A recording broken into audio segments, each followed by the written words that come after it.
d'Abobo célèbre ses meilleurs élèves. Cette journée d'excellence a permis aussi de rendre un hommage aux enseignants et encadreurs. 25 mai 1963, 30 pays africains créent la première organisation panafricaine. Il s'agit de l'Organisation de l'Unité africaine, l'OUA.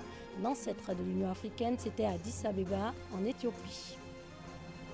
Bonsoir et bienvenue à tous dans cette édition. Le mérite célébré à Abobo, une journée d'excellence qui a permis de récompenser les meilleurs élèves de la commune. Un hommage a également été rendu aux enseignants et encadreurs. Le reportage de Dangui Dangui. Abou est en classe de première D. Il ne fait pas partie des meilleurs élèves célébrés ce vendredi par son établissement dans la commune d'Abobo. En cause, ses résultats insuffisants. Ça me fait mal parce que il n'est pas assez poussé pour être premier en classe. Puis, il y a les jours que j'ai en retard, je ne me suis pas mis à jour, tout ça. J'essaie de me mettre à jour, réviser tous les jours, même la nuit aussi.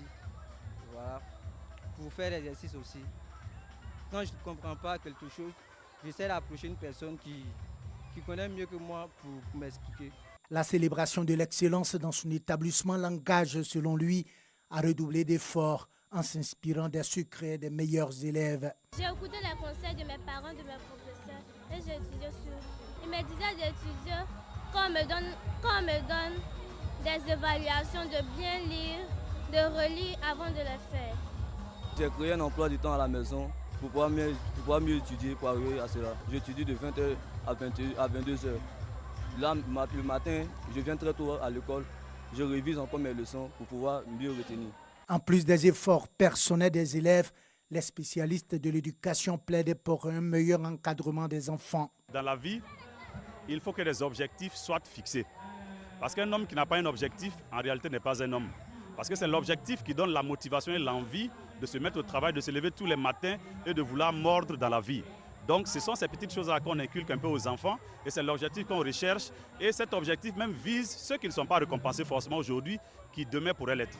La meilleure des stratégies, c'est le suivi des enfants. À tout point de vue, il faut vérifier si l'enfant fait les exercices donnés par les enseignants, si l'élève montre ses copies, ses devoirs à ses parents, si l'élève... Les notes de ces élèves-là sont bonnes. Si ce n'est pas bon, il faut que le parent se déplace de temps en temps dans nos écoles pour voir les rapports que l'enfant entretient avec ses enseignants. La célébration de la journée de l'excellence est une tradition dans cet établissement scolaire. Objectif, récompenser les meilleurs élèves et professeurs et créer une saine émulation au sein de l'établissement. Lutte contre la vie chère, le poisson et la viande congelée importés au banc des accusés. Le prix de ces produits dans les marchés sont jugés excessifs. Pour aider les consommateurs, les importateurs proposent la vente directe aux clients sans passer par les intermédiaires. Le reportage de Jean-Louis Mangbo. Port des pêches à Trècheville. Une quinzaine de sociétés agréées exercent ici en qualité d'importateurs de poissons congelés. La société d'Ibrahim au maïs est l'une des plus importantes de la zone. Il reçoit chaque jour des centaines de clients. 19 000, maintenant c'est devenu 20 000. Un moment c'était 25 000. Actuellement c'est combien? 2 jours là on a fait 20 000. Adjana Mizata, en violet, est grossiste. L'un des plus gros clients d'Ibrahim, mais également son relais auprès des revendeuses. La principale pomme de discorde ici, le prix du poisson. Et Ibrahim est bien souvent obligé de jouer les professeurs d'économie. Le prix peut changer aussi parce que le prix se négocie en dollars. Quand le dollar là, ça monte, lui il change son prix. Quand le dollar descend, vous sentez ici que c'est moins cher. Bien qu'importateur et principal fournisseur des grossistes, Ibrahim vend directement aux détaillants. Le prix du grossiste et du détaillant n'est pas le même, ce qui permet toujours aux grossistes de s'en sortir et aux détaillants aussi de s'en sortir. Nous n'avons pas bloqué les petits et nous n'avons pas non plus permis aux grands de continuer leur activité. Ça fonctionne pour les deux. La vente directe au consommateur final, une pratique qui accourt également chez les importateurs de viande congelée comme Fawaz Maher. Objectif, permettre au consommateur final d'avoir son produit au meilleur prix. Un carton de rognon de bœuf d'origine brésilienne, il vous revient à peu près en levant en général au grossiste à 9 500 pour un poids de 13,6 kg. Maintenant, le grossiste, quand il va le détailler chez lui, il va le revendre au minimum à peu près à 12 ou 13 000 francs. La vente directe au consommateur final par les importateurs, la question était au centre d'un atelier d'information et de sensibilisation sur la commercialisation du poisson et de la viande congelée importée, organisé à la Chambre de commerce et d'industrie au Plateau. Chaque métier est soumis à agrément. Vous voulez être importateur, vous prenez un agrément d'importateur. Vous voulez être grossiste, vous prenez un agrément de grossiste. Vous voulez être détaillant, vous prenez un agrément de détaillant. Ce qui est important pour nous, c'est que l'ensemble des règles de concurrence soient respectées. Ce qui est important, c'est que effectivement le consommateur puisse bénéficier du meilleur prix possible. Initiateur de cet atelier, le groupement des importateurs de produits alimentaires congelés de Côte d'Ivoire, JPACSI, souhaite ainsi informer les différents acteurs sur le système de commercialisation, mais également promouvoir les bonnes pratiques commerciales dans ce secteur. Un secteur comme celui-là, il est un secteur très concurrentiel. Donc, il était bon que l'information soit donnée un peu à tout le monde, pour que tout le monde, une fois en possession de cette information, puisse exercer son activité. L'importation de viande et de poissons congelés représente 25% des importations globales en Côte d'Ivoire, pour 82 milliards de francs CFA de recettes douanières réalisées entre 2012 et 2014. En 2017, il a été enregistré 321 000 tonnes de poissons congelés importés et 111 000 tonnes de viande congelée importée. En bref, 12 mois de prison ferme pour Didier Arafat. L'artiste est aussi condamné à payer une amende de 20 millions de francs CFA de dommages et intérêts à la partie plaignante. Didier Arafat a été traduit devant les tribunaux suite à la bastonnade de l'un de ses danseurs. Un mandat d'arrêt AFP Média a été lancé contre l'artiste. 25 mai 1963, 30 pays africains créent la première organisation panafricaine. Il s'agit de l'Organisation de l'Unité africaine, l'OUA, l'ancêtre de l'Union africaine. C'était à Addis Abeba, en Éthiopie. Votre éphéméride avec Dangui Dangui. La naissance de l'Organisation de l'Unité africaine à Addis Abeba est issue de l'aspiration vers l'idéal d'unité prôné par les pères de l'indépendance. Du 22 au 25 mai 1963, 30 pays africains participent dans la capitale éthiopienne à la conférence constitutive de l'OUA qui marque l'événement de la première organisation panafricaine. Une charte en définit les objectifs, principes et institutions.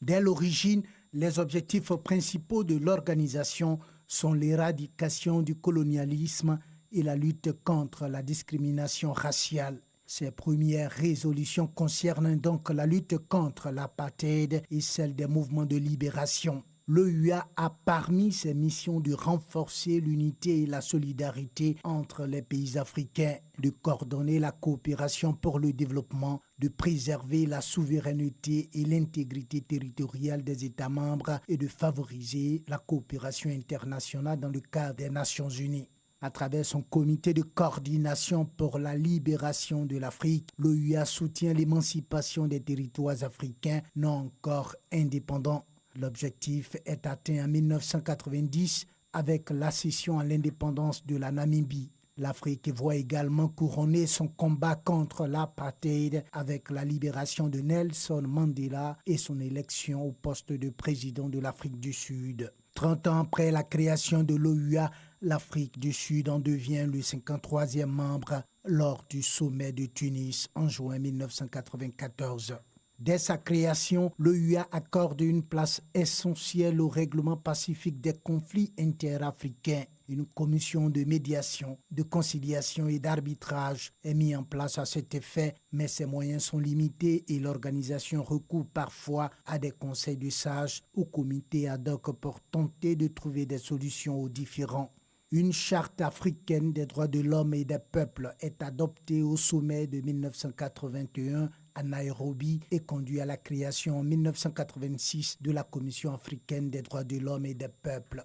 Malgré des capacités d'action limitées et des faibles moyens financiers, l'intense travail diplomatique accompli par l'OUA a permis de conférer une réalité tangible à l'Afrique unie. L'organisation continentale a fourni un forum à ses États membres pour adopter des positions coordonnées sur des questions communes dans les instances internationales et défendre les intérêts du continent. Ces initiatives ouvriront la voie à la naissance de l'Union africaine. En juillet 1999, lors du sommet extraordinaire du CITRE, l'OUA a décidé d'établir une nouvelle organisation appelée à la remplacer.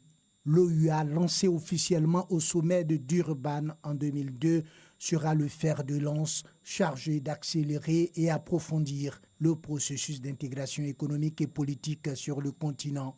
Son acte constitutif prévoit des organes et institutions inspirés notamment du modèle de l'Union européenne. La vision de l'Union africaine est de bâtir une Afrique intégrée, prospère et en paix, dirigée par ses citoyens et constituant une force dynamique sur la scène mondiale. Il s'agit d'aller plus vite sur le chemin de l'unité. Il s'agit aussi d'un changement de perspective avec la définition de politiques communes dans les domaines prioritaires, défense, paix et sécurité continentale, intégration des économies africaines, libre circulation des personnes et des biens. 5 décennies après la création de l'OUA et 10 ans après celle de l'UA, l'Afrique s'est inscrite dans une dynamique de progrès. En même temps, elle est consciente des défis qui se posent à elle et de l'impératif de donner un nouvel élan à sa mission à travers le panafricanisme et la renaissance africaine. Il s'agit de libérer les potentialités et mobiliser les énergies qui permettront, à travers des initiatives comme le programme Afrique 2063, de faire du continent, dans les décennies qui viennent, un pôle d'émergence mondiale. Ce sera tout pour ce soir. Bonne suite de programmes sur les antennes de l'RTI, la marque du service public.